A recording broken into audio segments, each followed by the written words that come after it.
On se retrouve aujourd'hui pour une toute nouvelle interview du podcast et mon Dieu, ça remonte un petit peu puisque la dernière interview que j'ai enregistrée, c'était au mois d'avril, je crois. Donc voilà, ça me fait bizarre de reprendre ce micro, même s'il n'y a pas trop eu d'interruption pour vous sur le podcast. Aujourd'hui, j'accueille Émilie de Smetter, mon chemin de parent. Elle est coach parentale, elle a fait partie de l'Académie 100K et je suis vraiment très heureuse de l'accueillir aujourd'hui, de lui donner la parole parce que son métier est formidable. Elle aide vraiment les mamans, alors les mamans, les papas aussi, les parents, dans la détresse. Dans la détresse, et pas forcément une détresse toujours très assumée, mais quand on a des challenges avec nos enfants, on a besoin de soutien. Et quoi qu'on en dise, c'est vraiment le cas. Et elle va pouvoir nous parler de tout ça. Salut Émilie. Coucou Alexane. Ça va ? Ça va, super bien, et toi ? Oui, je suis trop contente de t'accueillir sur le podcast. Merci d'avoir fait le déplacement, puisque Émilie vient de Suisse. Je viens de France, mais à côté de la Suisse. Voilà, pour être plus précis. Émilie, j'ai déjà un petit peu spoilé, j'ai déjà dit un petit peu ce que tu faisais en intro, mais est-ce que tu peux nous le dire avec tes mots, s'il te plaît ? Déjà, merci pour cette belle présentation qui est très très juste. Donc moi, je suis coach parentale et donc j'accompagne les parents à traverser les difficultés qu'ils rencontrent avec leurs enfants au niveau du relationnel. C'est-à-dire que voilà, on a tous finalement les mêmes enfants, on rencontre tous les mêmes difficultés. Voilà, des enfants qui vont se réveiller beaucoup la nuit, qui vont avoir du mal à s'endormir le soir, qui vont faire des crises pour un oui ou pour un non à la maison, au supermarché, dans les réunions de famille, ça nous met mal à l'aise. On ne sait pas trop comment réagir, comment se comporter, déjà pour l'enfant, mais aussi par rapport à ce qu'on va dégager chez les autres et comment on va être jugé. Ouais. Voilà. Le jugement. Il est très important, il est très présent chez les parents, surtout chez les mamans. Ce qui nous empêche en plus, je pense, d'agir comme on devrait agir parfois. Et comme on le voudrait, surtout. Et donc j'accompagne les parents à vraiment éviter le burn-out parental, à traverser toutes ces crises-là, ces difficultés-là, en leur donnant vraiment des connaissances sur le développement de l'enfant, des connaissances sur les émotions de l'enfant, de soi aussi, des émotions en général, comment on va traverser toutes ces difficultés pour qu'ils arrivent à accompagner leurs enfants, à s'accompagner soi dans tout ça, parce que, on le sait pas avant de devenir parent, mais en fait, ça nous prend aux tripes et c'est très difficile à gérer au quotidien. Et pour pouvoir que les parents développent avec leurs enfants des belles relations, de la confiance et qu'ils puissent vivre dans le plaisir. Parce qu'à la base, on a tous envie de ça. C'est clair. De vivre des super moments avec nos enfants et on se retrouve presque prisonnier dans le quotidien, en fait, à vivre dans la logistique, dans les contraintes et dans l'énervement de ne pas réussir à aller là où on veut, quand on dit à nos enfants que c'est l'heure d'aller au bain, que c'est l'heure de se coucher, que c'est l'heure de manger, que c'est l'heure de faire les devoirs. En fait, on se retrouve à se disputer sans arrêt et on vit dans la culpabilité. Et on vit beaucoup dans la culpabilité. Et moi, je me dis toujours, et c'est aussi pour ça que je voulais te donner la parole, parce que c'est hyper important, chaque seconde qu'on vit avec nos enfants, c'est chaque seconde qu'on ne revivra plus. Et à un moment, ils seront grands, à un moment, ils vont partir de chez nous. Et à un moment, ces relations, la façon dont on les aura construits aujourd'hui, va déterminer les relations qu'on aura avec nos enfants plus tard. Exactement. Et je pense qu'on se reconnaît tous d'une certaine façon dans les relations qu'on a avec nos parents aussi. Et ils ont fait du mieux qu'ils pouvaient, mais l'objectif, c'est qu'on arrive à faire comme nous, on a envie, peut-être justement de faire des choses différemment. Comme qui parfois nous a manqué à nous en tant qu'enfants aussi. Après, c'est vrai qu'il ne faut pas tomber dans le piège où je fais l'exact opposé de ce que j'ai reçu, ou l'exact identique, c'est quel chemin j'ai envie de prendre. Et aussi, on est dans une époque qui est différente de celle de nos parents. Donc nos parents, ils n'avaient pas les connaissances qu'on a aujourd'hui sur les neurosciences, sur tout le vécu émotionnel, etc. Ils n'avaient pas la vie qu'on a aujourd'hui. Et ils n'avaient pas les enfants d'aujourd'hui. Donc tout est différent. Et il faut arriver à se poser les questions, qu'est-ce que je veux pour mes enfants ? Qu'est-ce que je veux pour moi ? Et qu'est-ce que je veux pour nous ? Et comment on fait pour construire tout ça ? C'est tellement intéressant. Tu parlais de burn-out parental. Est-ce que tu peux en dire 2 mots ?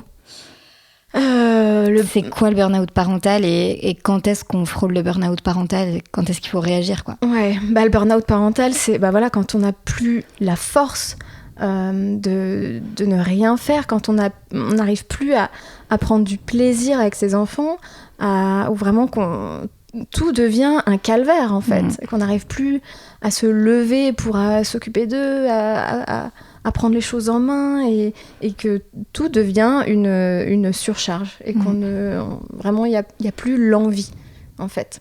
Ça c'est très très dur parce qu'au final c'est absolument l'inverse de ce qu'on veut. Complètement.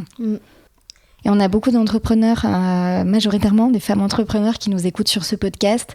Et quand on est dans cette difficulté-là aussi, comment est-ce qu'on peut être efficace dans nos entreprises alors qu'on a un plan de notre vie personnelle qui part en vrille un peu. Donc c'est important, moi je dis toujours, un bon entrepreneur, c'est celui qui arrive aussi à avoir un bon équilibre entre sa vie perso et sa vie pro. Et quand on a des challenges comme ça, il faut venir les travailler, en faire une priorité pour être bien dans sa peau, dans sa tête, dans son corps, dans sa relation, dans ses relations avec sa famille et pouvoir du coup faire preuve de créativité dans nos business.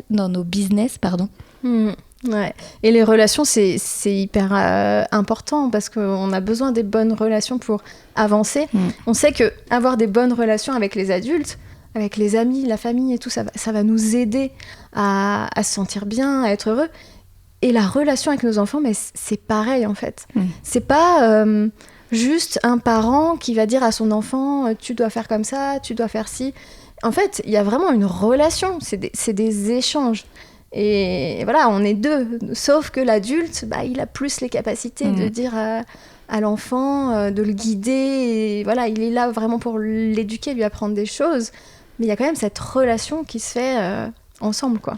D'ailleurs, tu m'avais recommandé un livre, Émilie, que j'ai adoré, j'ai plus le nom, mais où justement ça reprend des situations, c'est alors presque poussé à l'extrême, puis finalement pas tant que ça, mais c'est par exemple en tant qu'enfant, quand tu lui dis si t'as trop chaud, ou si mets ton gilet, tu vois, l'inverse, du coup mets ton gilet, tu vas avoir froid, qui te dit j'ai trop chaud. C'est comme si toi en tant qu'adulte, tu bataillais à dire j'ai trop chaud, puis qu'on voulait quand même te mettre une doudoune, quoi. Ouais. Oui, ce livre c'est Et si on changeait d'angle de Fanny Vella. Je vous recommande vivement. Du coup, j'ai commencé, je l'ai pas terminé. Il est génial parce qu'en fait, il va vraiment mettre en lumière des situations qu'on a tous vécues avec nos enfants et des échanges qu'on va avoir avec nos enfants qui nous viendraient même pas à l'idée d'avoir avec un adulte. C'est-à-dire que si un enfant se balade dehors et qu'il a chaud et qu'il est en t-shirt, parce que normal, il est en train de courir en fait, il est en train de se dépenser, de courir et tout, donc il a chaud, mais que nous, on a peur pour lui parce qu'on a peur qu'il ait froid. On va l'obliger à mettre une veste. On va lui dire, tu mets ta veste et t'as pas le choix. Et finalement, est-ce qu'on ferait ça avec un adulte ? On vient te mettre une doudoune quand t'es en train de courir un marathon. Voilà, par exemple. Ou c'est pareil avec les repas. Tu dois finir ton assiette. Et ça, on fait pas ça avec un adulte. Un adulte qui dit, j'ai plus faim, j'arrête de manger. Ok, en fait. Ouais. Et donc, cette BD, elle est vraiment c'est hyper intéressant. En tout cas, quand j'ai lu, je me suis dit, à la fois sous cet angle-là, ça paraît absurde, et en même temps, quand je me reprojetais, je me disais, mais ouais, en fait, ça, des fois, je le fais avec les enfants. Ouais. Et c'est assez dingue. Enfin, bref, il y aurait tellement à dire sur ce sujet. C'est normal. Non, c'est clair. C'est clair. Ouais, c'est quelque chose que je travaille beaucoup avec les parents, de leur faire réaliser que parfois, on a des comportements qui sont... À la base, ces comportements-là, ils sont bienveillants parce qu'on veut le meilleur pour nos enfants. Mais en faisant ça, en fait, on va couper l'enfant de ses sensations et de ses besoins, en fait. Et au fur et à mesure, l'enfant, il va plus arriver à savoir s'il a faim, il va plus arriver à savoir s'il a chaud, s'il a froid, s'il a sommeil. Et du coup, en grandissant, la personne devient coupée de ses besoins parce que on l'a forcée à aller dormir quand elle n'était pas fatiguée, parce qu'on l'a forcée à finir son assiette alors qu'elle n'avait plus faim, parce qu'on l'a forcée à se couvrir alors qu'elle avait chaud, toutes ces choses comme ça qui font que, en tant que personne, on doit faire ces expériences-là et qu'on doit être à l'écoute de nos propres sensations. C'est hyper intéressant et hyper déculpabilisant. Alors merci pour ce message-là. Et je vais en venir à ton parcours d'entrepreneur parce que ça nous intéresse ici beaucoup sur le podcast Imprévu. Et c'est aussi ce parcours que je trouve complètement dingue. T'as démarré en tant qu'ingénieur chimiste, ça c'est ton parcours. Oui. Comment on passe de ingénieur chimiste en Suisse, je crois. Ouais, je travaillais en Suisse, à coach parental. À coach parental. Raconte-nous tout ça, ton parcours de vie, le cheminement, comment t'en viens à aujourd'hui. Alors, mon parcours de vie... Alors déjà, j'ai fait des études très classiques. J'ai été à l'université, donc j'ai eu une licence de chimie, puis un master de chimie. Puis j'ai trouvé du travail en tant qu'ingénieur chimiste, d'abord à Saint-Étienne, et puis ensuite j'ai travaillé en Suisse. Et en fait, dans mon premier poste, donc qui était à Saint-Étienne, en France, j'en avais marre de ce boulot-là, déjà. Ok. Donc j'avais 25 ans. Hein. Mais la chimie, de base, t'aimais ça quand même, parce que t'as fait toutes tes études quand même. Alors, non. Enfin, Ok. En fait, j'ai pris ce qui était le moins pire, quoi. Ok. Parce qu'il fallait que je fasse des études pour avoir un bon travail. Quand je disais que ça allait être intéressant, non? Et gagner de l'argent. Ouais. Pour m'acheter une belle maison, une belle voiture, bien faire grandir ma famille, etc.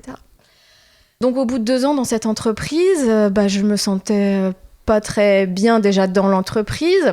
Et donc j'ai commencé à réfléchir, qu'est-ce que j'ai envie de faire? Est-ce que j'ai envie de changer complètement de métier ou pas?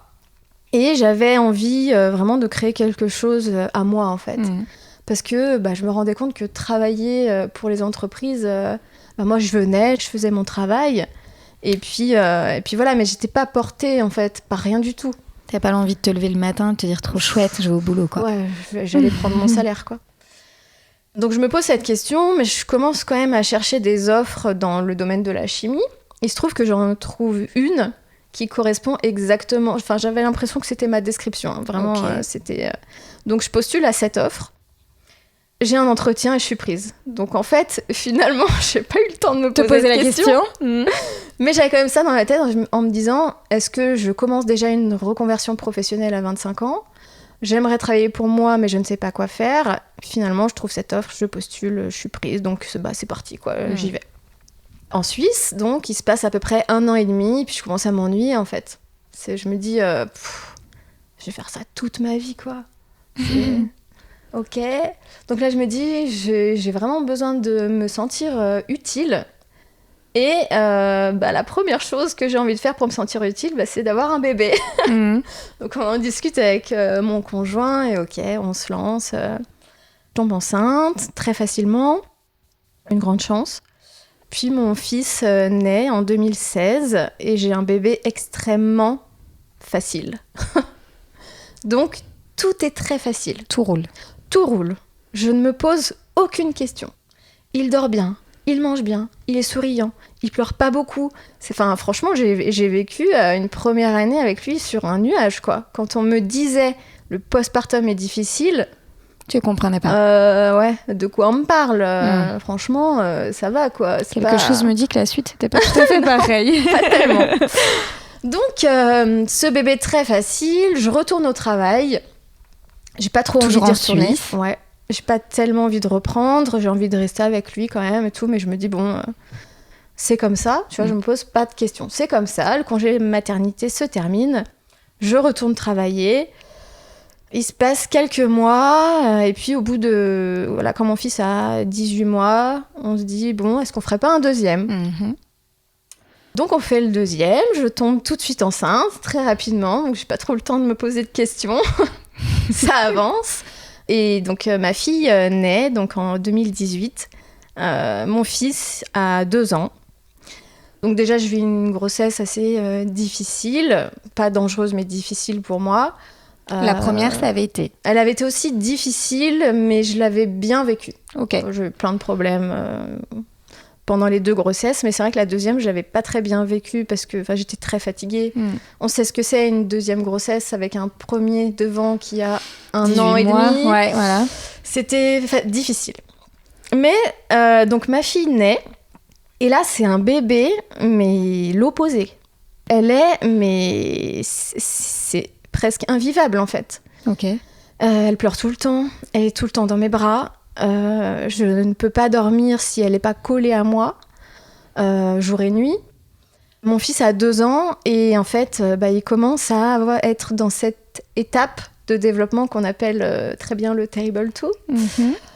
Donc les crises arrivent très souvent, nombreuses, voilà. Et puis moi, qu'est-ce que je fais en fait ? Est-ce que je commence à lui apprendre qu'il faut se tenir à carreau et le mettre au coin et tout ça. lui faire peur pour qu'il obéisse, machin. J'avais pas envie de faire ça.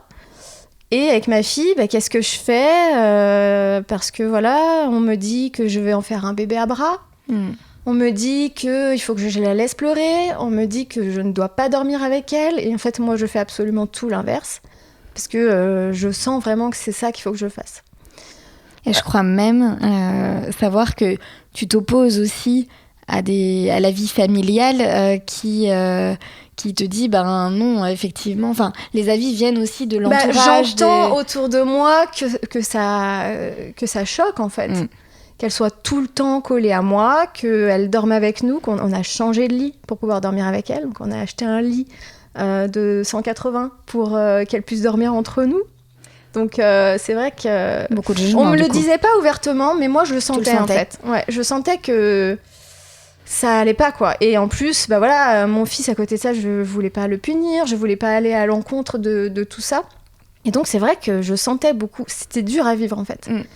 Le jugement était pas dans les mots, mais je le voyais dans le. Ce sont les regards et tout. Ouais. Et je sais pas si vraiment je les voyais ou si c'est moi aussi qui me disais mais est-ce qu'on n'est pas en train de me juger, tu vois. Le doute peut-être. T'avais le doute sur ce que t'étais en train de faire ou pas? Avec ma fille, non. Ça c'est sûr, je n'ai jamais eu le doute que c'est ça qu'il fallait faire. Avec mon fils, c'était plus difficile. Je savais pas trop sur quel pied danser. Ouais. Donc il se passe ça, donc je suis hyper fatiguée. Vraiment, je passe mes journées avec mes 2 enfants pendant mon congé maternité à changer les couches, donner à manger, essayer de leur faire la sieste, essayer de sortir un petit peu avec eux. Et en fait, je ne suis qu'une maman. Je ne suis que ça. Vient le moment où il faut retourner au travail. Et là, je suis trop contente de retourner au travail. Ok. Pour la première fois, du coup. De voir des adultes. Faites des enfants. Voilà. De voir des adultes, d'avoir des conversations d'adultes et tout. Je me dis, trop chouette, je vais retrouver une vie normale et tout. Et très vite, je me dis, mais qu'est-ce que je fais là, en fait ? Les projets, donc, j'ai jamais été passionnée par les projets. En fait, il y a le côté social et il y a le côté travail. C'est ça. Et le côté travail, je me suis dit, mais j'ai pas envie de faire ça, quoi.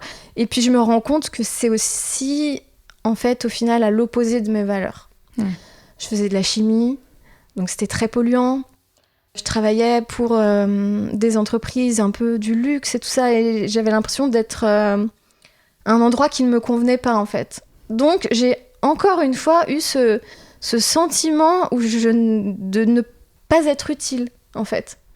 Que j'avais eu avant d'avoir mon premier en me disant voilà, si j'ai un bébé à m'occuper, je vais être utile, je vais servir à quelque chose et tout. Et là, j'avais l'impression d'être inutile pour la société.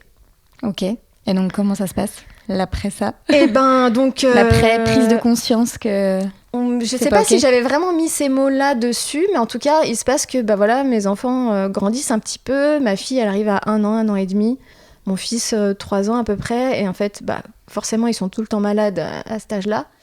Et moi, je récupère toutes leurs maladies, ce qui est d'un côté normal, mais d'un autre côté, je me dis, je suis tout le temps malade, quoi. Alors que, il faut savoir que je suis jamais malade. Je ne suis jamais malade habituellement. Donc là, je chope toutes leurs maladies et je commence à avoir... T'es au bout, en fait. Je suis au bout de ma vie. Et je commence à avoir des douleurs dans le dos, dans la nuque, où j'ai l'impression d'avoir un peu des symptômes grippaux, tu vois, mais qui durent. Et mon cou, ma nuque qui se bloque, machin. Je vais voir mon médecin. Il m'arrête 3 jours. Je me dis, génial, ça va vachement m'aider. Et je sais que c'est en rapport avec le travail. Mais je sais pas trop quoi en faire, en fait. Vient un jour où je parle à 2 de très bonnes amies et je leur dis j'en ai marre de ce travail, franchement ça m'apporte rien, enfin je me sens pas bien, j'ai envie d'être avec mes enfants, en fait je les pose le matin, je vais travailler et puis le soir c'est la galère, enfin. Et en fait le fait de leur dire ça, ma douleur dans le dos elle s'est envolée. Le fait de leur dire je veux quitter ce travail, je n'en peux plus. T'avais ce poids sur tes épaules pour le coup et... Ouais. Et ça, c'est un truc, ça m'a marqué, mais je crois à vie, parce que maintenant, dès que j'ai mal quelque part, je me pose cette question, mais qu'est-ce qui va pas en fait ? Qu'est-ce qui est en train de se passer ? T'es pas malade, il y a peut-être quelque chose de psychologique à côté, ou un mal-être quelque part. Donc déjà, ça m'a permis d'être beaucoup plus à l'écoute de mes sensations. Donc il y a eu ça, et puis je continue à aller au travail, et je me pose plein de questions, je veux changer, mais je sais pas trop comment changer. Et je commence un coaching en développement personnel, bilan de compétences, avec une entreprise qui s'appelle Chance. Ok. Et j'ai eu une coach qui était géniale.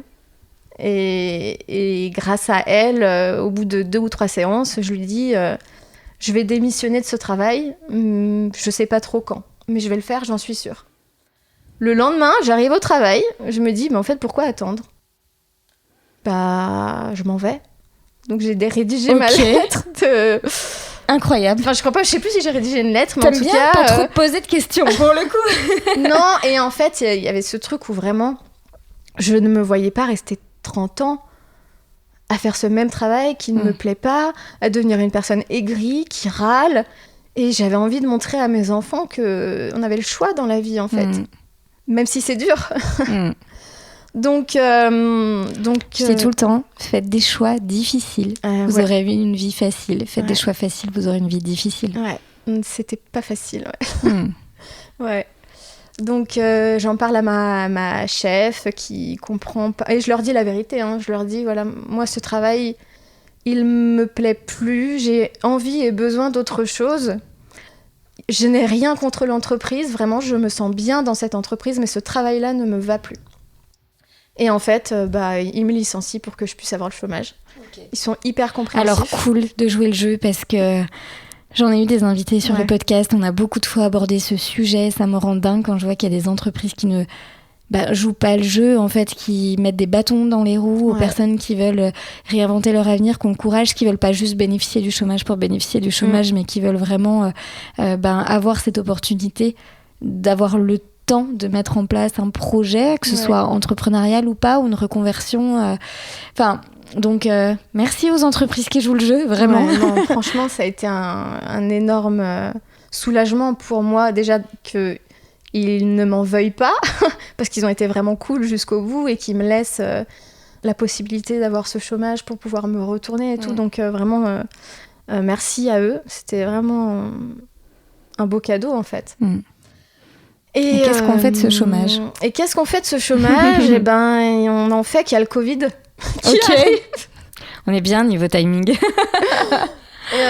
Donc moi, je voulais déjà profiter un peu du temps pour voir un petit peu mes enfants grandir, réfléchir à quel projet j'allais mettre en place et tout. Il se trouve que je reste 3 mois cloîtrée chez moi avec mes 2 enfants de 1 an et demi et 4 ans. Donc là, je me dis... C'est bien, c'est challengeant, ça, du coup.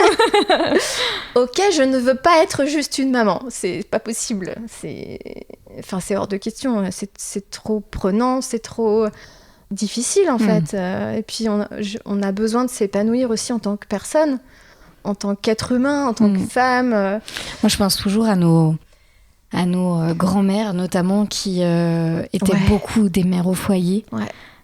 Quel courage. Ah ouais.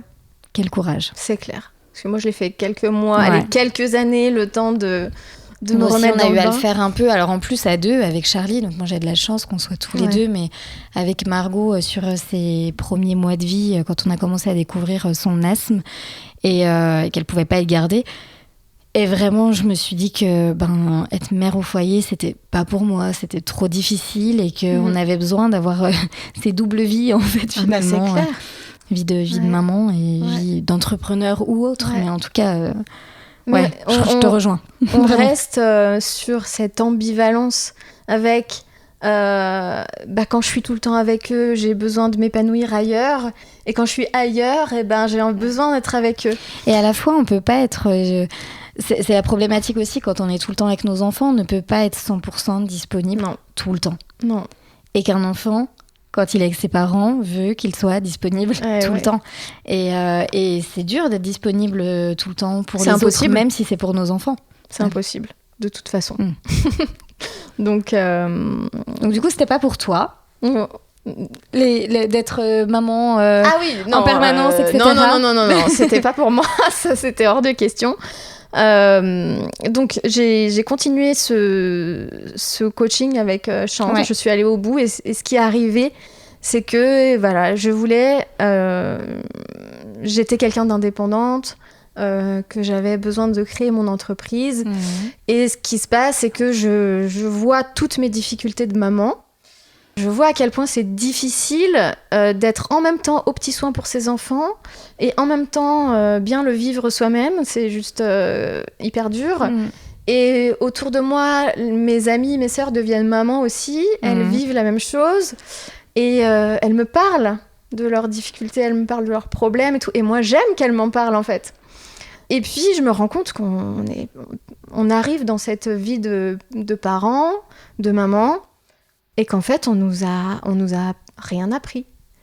Que tu débarques dans un métier que tu démarres jusqu'à la fin de ta vie, en fait, et que t'as pas de formation. J'avais aimé ce partage que tu disais, c'est le seul métier pour lequel on nous forme pas. Ah bah ouais, t'apprends tout sur le tas.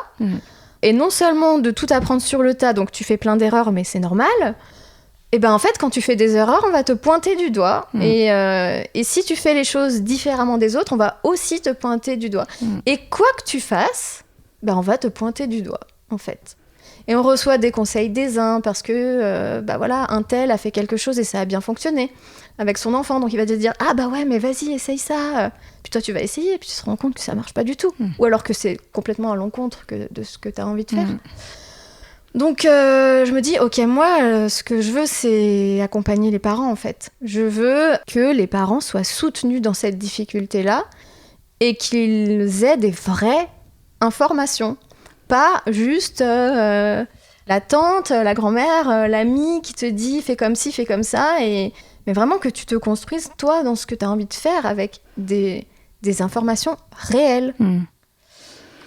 Et donc, j'ai commencé à me former. Ok, j'allais te demander comment t'en étais arrivée, parce qu'après, entre le vouloir et puis, du coup, le mettre en place, il faut effectivement passer par ces étapes-là, donc tu te formes. Ouais, je me forme au coaching parental, je me forme à l'animation d'ateliers collectifs pour les parents. Et tu fais plusieurs formations, je crois, de mémoire. Ouais, j'en ai fait 5, toutes dans la même école. Incroyable. 5, je crois, ouais, à peu près. Et puis c'est parti quoi. Ok. Et je kiffe. Tu te formes pendant combien de temps ? J'ai commencé à me former début 2021. J'ai terminé ma dernière formation en 2023. Donc voilà, ça dure 2 ans et demi. Ok. 2 ans et demi, du coup en plus t'as pas le chômage sur toute la durée ? Ah non. Pas du tout. Donc en fait je commence à me former et en même temps, je crée mon entreprise. Okay. Donc, en même temps que... En fait, je finis ma première formation et là, j'ouvre mon entreprise et je commence les ateliers, je commence les coachings, comme ça. Je me fais mon expérience à moi et je me rends compte que dès que je suis... que ce soit en atelier ou en coaching individuel, je me sens là où je dois être, en fait. T'aimes transmettre. Ouais.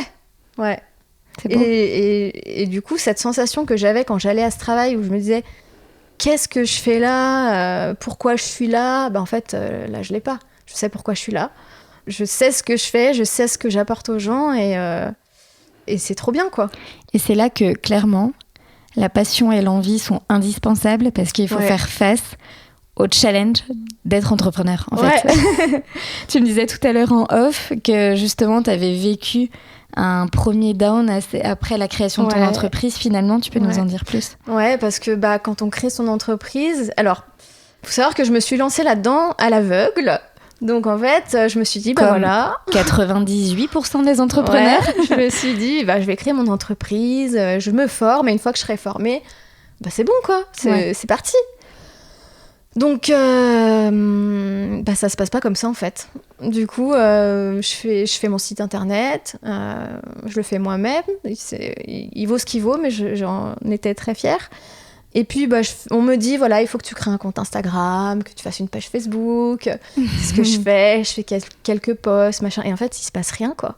Il se passe rien, à part 1 ou 2 personnes qui viennent vers moi et avec qui ça se passe bien, hein.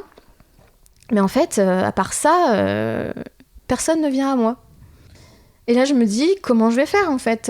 Parce qu'il faut aller chercher les clients, il faut batailler, il faut quand même avoir des notions en marketing. Et moi, je sais pas faire tout ça. Moi, j'étais dans mon labo avant à faire mes analyses, à créer mes produits et tout ça. Et du coup, tout cet aspect-là, mais j'en avais même pas conscience. Mais en fait, si je savais qu'il y avait tant de barrières à l'entrepreneuriat, tant de défis, je me serais même pas lancée, en fait. Je pense qu'il y a beaucoup d'entrepreneurs qui ne se seraient jamais lancés. Mais tu sais, c'est comme quand on devient parent. On te dit, tu vas être fatigué, ça va être dur, franchement, les enfants, c'est pas facile et tout. Tu dis, ouais, d'accord, je vais être fatiguée. Je sais pas ce que c'est la fatigue avant. Tu sais pas. Non, mais c'est là, totalement c'est pareil. ça. Et c'est vrai que je pense que ce que tu partages, beaucoup d'entrepreneurs le ressentent. Et je l'ai ressenti moi aussi quand je me suis lancée. Je me rappelle ma toute première entreprise. On en rit aujourd'hui, mais avec Charlie, on avait sincèrement, je dis sincèrement, l'impression qu'on allait être millionnaire, quoi. Bon, j'exagère peut-être à peine, mais vraiment ce sentiment de... En plus, c'était une start-up et tout, donc on était vraiment avec cette énergie, on se disait... on va devenir une licorne, tu sais, parce qu'on en parle beaucoup, mais... Et ben, pas du tout. Mais ouais. Et c'est vrai que c'est des coups durs, et je dis tout le temps, on se forme à nos métiers. Ouais. Et clairement, c'est le cas. Tu t'es formé, tu as fait 5 formations pour ton métier. Et pour autant, on ne se forme pas à être entrepreneur. Alors qu'être entrepreneur, c'est un métier à part entière. Et c'est même plein de métiers en même temps. Il faut se former à tellement de métiers finalement différents que c'est un énorme challenge. C'est un énorme challenge, mais c'est aussi ce qui rend l'entrepreneuriat hyper intéressant. Mais c'est mon avis, hein, mais moi, je pourrais plus m'en passer. Parce que j'aime être en permanence dans cette découverte, de tester de nouvelles choses et de comprendre notamment des principes marketing, même si je ne suis pas d'accord avec tout, mais je trouve que c'est intéressant d'apprendre. En fait, on apprend sans cesse. Ouais, on apprend sans cesse. Ouais, ça, c'est clair. Et puis, tu peux évoluer tellement plus facilement. Enfin, en fait, c'est vraiment cette liberté de faire ce que tu veux, comme tu veux, avec des contraintes. Et surtout quand on a des enfants, parce que les enfants vont à l'école, des fois ils sont malades, donc il faut gérer ça, et puis il y a les grèves, et puis il y a plein de choses qui font que tu as plein de contraintes. Donc t'es pas aussi libre que ce que tu imaginais à la base, où tu te disais je vais faire ce que je veux quand je veux. C'est notre définition de la liberté en fait. Grosso modo, je pense que c'est ça. Mais il y a une flexibilité qui est juste... Et pas rentrer à la fois dans le challenge de on a tellement de flexibilité, on est tellement décisionnaire de ce qu'on fait qu'en fait, il faut quand même se mettre des coups de pied aux fesses pour continuer à avoir des actions, mettre en place des actions. C'est ça. Parce que sans action, pas de résultat. Et c'est pas évident quand on est tout seul, clairement pas. Non. Et c'est clair qu'il faut se bouger soi-même, se motiver soi-même, se mettre les coups de pied aux fesses... sortir de sa zone de confort, n'est-ce pas? Mais tout ça, c'est des choses qu'on fait beaucoup moins en entreprise. On est vraiment fermé dans un poste avec des tâches et tout, et on évolue moins vite. Je le dis toujours, l'entrepreneuriat est un formidable outil de développement personnel. Hein. Ah, mais carrément. Alors, tu vois, pareil avec les enfants. Les enfants... Ouais, non, mais c'est clair. C'est clair. Un développement personnel et l'entreprise, mais pareil. Conclusion, ayez une entreprise, ayez des enfants. Et vous serez plus la même personne. Voilà, c'est ça, exactement. Donc, Et cette période de down, du coup, elle a duré longtemps. Comment t'en es sortie? Qu'est-ce qui se passe? C'est quoi la suite? Elle a duré quelques mois quand même, parce que je savais pas trop comment... sortir de ça. Comment sortir de ça, quoi faire... Et même si tu mets en place des choses, des fois, ça fonctionne pas, quoi. Et en fait, le truc, c'est il faut aussi écouter ce qu'on ressent, écouter ses émotions, mais pas non plus se laisser envahir. Et ça, c'est difficile, en fait, parce qu'il faut arriver à les écouter, puis ensuite à pouvoir rebondir là-dessus. Et c'est vrai qu'on s'est rencontrés à un moment où... c'est marrant, parce que moi, je m'étais dit... Donc, c'était l'année dernière, c'était il y a pratiquement 1 an, d'ailleurs. Ouais, c'est vrai. Le temps passe tellement vite. Moi, je m'étais dit, c'est chaud, enfin, en ce moment, c'est difficile et tout, mais j'ai confiance. Je sais qu'il va se passer des choses, en fait, à un moment. Et en fait, c'est vrai que c'est là qu'on s'est rencontrés. Je trouve que je te l'ai jamais dit, d'ailleurs. Non, c'est mignon. Et ça m'a remis un coup de boost, quand même. Ouais. C'était beau. Ouais.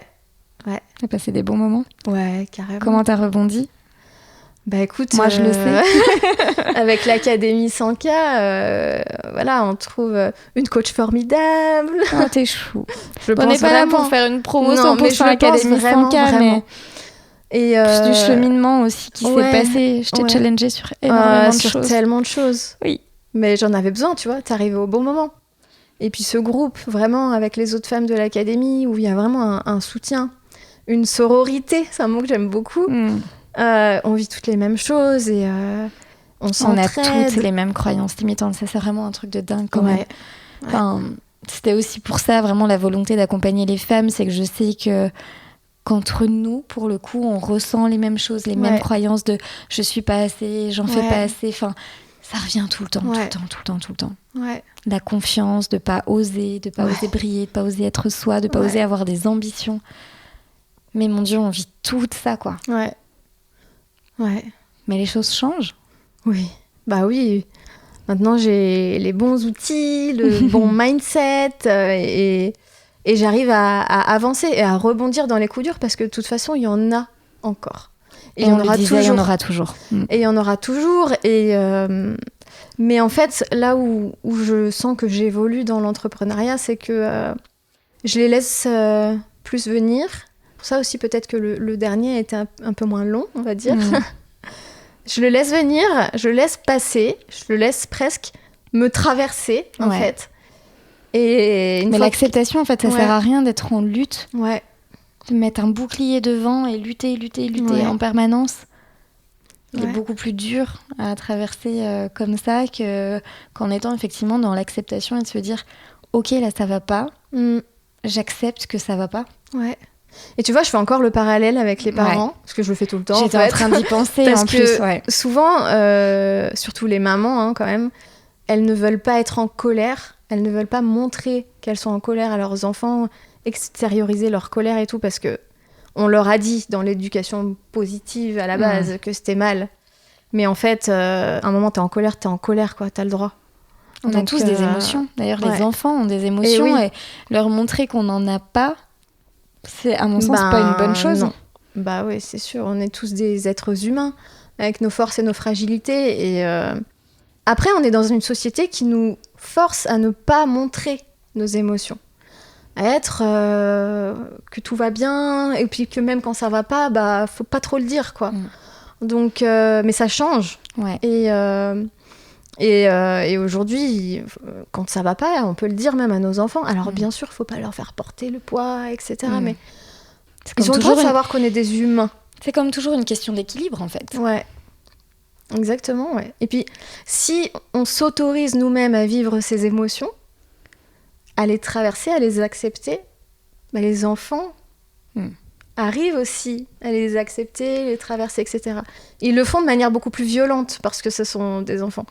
Mais voilà, les émotions font partie du jeu. Et en fait, peu importe la sphère de la vie, il y a des hauts, des bas, des joies, des déceptions, de la colère, de la tristesse. Et c'est comme ça, en fait. Donc, et même dans l'entrepreneuriat, en fait, il faut arriver à vivre... avec, à les traverser, à profiter des bons moments. Donc du coup, quand on était dans l'Académie 100K, j'étais vraiment dans un super mood que tu nous aides vraiment à avoir. Et ce que je disais à une amie à cette période-là, je lui disais là, je suis au taquet en ce moment, je suis bien. Du coup, je surfe sur la vague. Je profite juste. Parce que je sais qu'à un moment, ça va redescendre. Je sais pas quand, je sais pas comment. Ni pourquoi, et quand ça redescend, il faut y trouver un cadeau aussi. Encore une fois, il y a forcément des leçons, des apprentissages derrière exactement. ça. Nécessairement. C'est quoi la suite pour mon chemin de parent? Et toi, Émilie? La suite pour mon chemin de parent, d'aider un maximum de parents. Moi, tout ce que je veux, c'est que... En fait, c'est marrant parce que quand je demande quand mon fils décrit ce que je fais comme métier, il me dit... Bah toi, en fait, tu aides à ce que les enfants et les parents ils soient heureux d'être ensemble. C'est exactement ça, en fait. C'est beau comme message. C'est tellement chou. Ouais. Quel âge il a aujourd'hui? Il a 8 ans. Oh là là, j'adore. Bah ouais, et puis après, on traverse quand même des conflits et tout, et même moi avec mes enfants, et c'est normal. Mais c'est bien de montrer ça aussi, que C'est comme je fais le parallèle avec mon activité parce qu'on est toutes les deux coachs et à un moment, on n'a pas de recette magique. Non. Et combien de fois il faudra le dire, la recette magique n'existe pas. Par contre, il faut tester, il faut implémenter des choses. Après, est-ce qu'on peut gagner du temps en étant accompagné? Ça, c'est une certitude. Ouais. Et c'est ça qu'il faut retenir aussi. Et aussi d'être... alors pour le moral, pour le mindset, être soutenu, c'est indispensable aussi quand même, qu'on se le dise. Donc voilà, c'est ça aussi nos métiers. Mais ta mission est magnifique, Émilie. Ouais, j'en suis convaincue. Moi, je te souhaite tellement de succès. Émilie, où est-ce qu'on te retrouve? Est-ce que tu peux nous en dire plus aussi sur ton accompagnement, si on veut faire appel à toi? Ouais, carrément. Alors, mon accompagnement s'appelle Destination Parentalité Apaisée. Ce mot apaisé, il est super important parce qu'il élimine pas les conflits et tout ça, mais vraiment j'aide les parents à bien vivre leur parentalité. Et j'aime bien dire aux mamans que vous allez être fiers du chemin que vous faites et de la maman que vous êtes et de la personne que vous êtes au final. Donc j'accompagne les parents sur 6 mois pour vraiment les soutenir émotionnellement aussi dans ce qu'ils traversent, leur donner les outils de compréhension de leurs enfants, leur compréhension de soi-même, parce que parfois aussi on a vécu une enfance qui est pas forcément hyper facile et qui va finalement consciemment ou pas avoir des répercussions sur la manière dont on se comporte avec nos enfants. Donc on va travailler sur tout ça et on va travailler aussi sur les émotions, comment traverser les moments difficiles avec nos enfants sans se transformer en maman dragon, j'aime bien dire ça. Et voilà, et les parents ont vraiment très envie d'aider leurs enfants à bien grandir en fait. Ils n'ont pas les bons outils. Et donc moi je leur apporte tout ça pendant cet accompagnement, un soutien aussi sans faille et vraiment sans jugement. Ouais. Ça c'est hyper important parce que je sais à quel point on est jugé en tant que parent, je le suis aussi en tant que maman. Et en fait comme je vis aussi la même chose qu'eux, ça me paraît tellement normal tout ce qu'ils me disent que... Viens chercher une belle bulle de réconfort, de compréhension, d'écoute. Ouais. Et de progression malgré tout. Ah oui, bah oui, c'est important quand même. Je suis trop contente de t'entendre parler de cet accompagnement, c'est chouette. Ouais. Je l'avais entendu d'une autre façon, mais là aujourd'hui c'est beau de l'entendre comme ça. Si on veut te retrouver, où est-ce qu'on vient te voir Alors, où est-ce qu'on va? On peut me trouver sur mon site internet monchemindeparent.com où il y a toutes les informations. Sur Instagram aussi, Mon Chemin de Parents, LinkedIn et Facebook, c'est aussi Mon Chemin de Parents. Surtout sur Instagram. Je mettrai tous les liens dans les notes de ce podcast. Merci infiniment, Émilie, d'avoir accepté de parler de ce sujet, à la fois de la parentalité, et nous montrer ta vision, qui est vraiment une magnifique vision, nous avoir transmis ce message, et aussi d'avoir apporté tellement pour nos parcours d'entrepreneuses, parce que je pense qu'on peut toutes se reconnaître aussi dans certains moments que tu as vécu, et c'est hyper important d'accepter aussi de lever le voile, de montrer c'est quoi la réalité de l'entrepreneuriat. C'est ça, il y a des hauts, il y a des bas, ça fait partie du chemin. Ouais, tout à fait. Merci Émilie. Merci à toi. Bientôt. À bientôt.